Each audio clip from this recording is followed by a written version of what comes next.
सत्संगजी प्रेमाने बोला. धन्यरंकारजी. खरोखर सद्गुरु माता सुदीक्षाजी महाराज यांची असीम कृपा आहे. तुम्हा सर्व संत महात्म्याचं प्रेम आहे की सुंदर अशा वातावरणामध्ये तुम्ही आम्ही या निराकार ईश्वराचं गुणानुवर्णन करत आहोत, सद्गुरूचा महिमा गात आहोत. खरोखर सत्संगजी जीवनामध्ये जीवन जगत असताना सहसा आपण दोन पद्धतीमध्ये जीवन जगत असतो. एक आपण जीवात्मा म्हणून जीवन जगतो आणि दुसरा आपण परमात्म्याच्या माध्यमातून महात्मा बनण्याचा प्रयत्न करत असतो.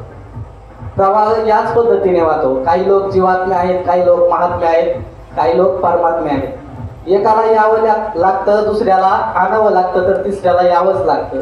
एक वर्ग असा आहे जो केवळ जीवन जगतो, दुसरा वर्ग असा आहे तो जगवतो आणि तिसरा वर्ग असा आहे तो जागवतो.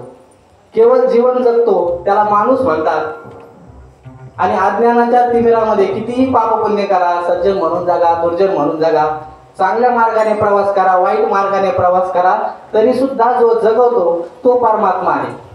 आणि अंधाराच्या तिमिरामधून जागा करतात ते संत आहेत, महात्मा आहेत.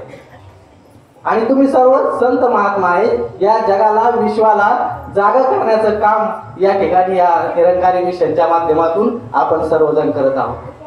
आज जगाच्या पाठीवर निरंकारी मिशन हे एकमेव असं मिशन आहे की जिथं अगोदर या परमात्म्याची, या भगवंताची ओळख करून दिली जाते, त्या हरीची प्राप्ती करून दिली जाते.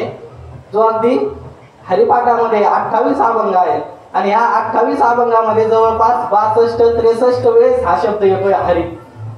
मग नुसत्या त्या हरी शब्दाच्या उच्चारणानं, नामस्मरणानं आपल्याला किती आनंद मिळतो. आणि जर ह्या हरीची जर प्राप्ती झाली, याला जर पाहता आलं तर आपल्या जीवनामध्ये तो आनंद किती येईल सत्संगाचे. ते निरंकारी मिशन या हरीला प्राप्त करून देण्यासाठी, या हरीला पाहण्यासाठी, पाहून घ्या हा टास्क करण्यासाठी या ठिकाणी दर महिन्याला सत्संगचं आयोजन करत असतो. जीवनामध्ये तो आपल्या हरी आला पाहिजे. हरी प्राप्तीसी उपाय धरावे संतांचे ते पाय, तेने साधती साधने तुटती भावाची बंधने. की त्या हरीला जर प्राप्त करायचं असेल तर आपल्याला संतांचे पाय धरावे लागतील. मग आता तुम्ही म्हणाल की आता कुठं संत आहे पाय धरायला, तर माय बापा हो, संत हे काही एखाद्या वेशभूषेचं नाव नाहीये, संत एखाद्या पोशाखाचं नाव नाही, तर संत हे अवस्थेचं नाव आहे.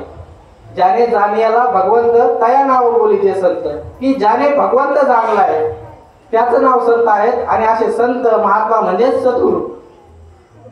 जे संत असतात तेच सद्गुरू असतात. माऊली ज्ञानोबराय संत होते, निवृत्तीनाथ संत होते आणि तेच सद्गुरू झाले. निवृत्तीनाथ संत असताना माऊली ज्ञानोबरायांचे सद्गुरू झाले.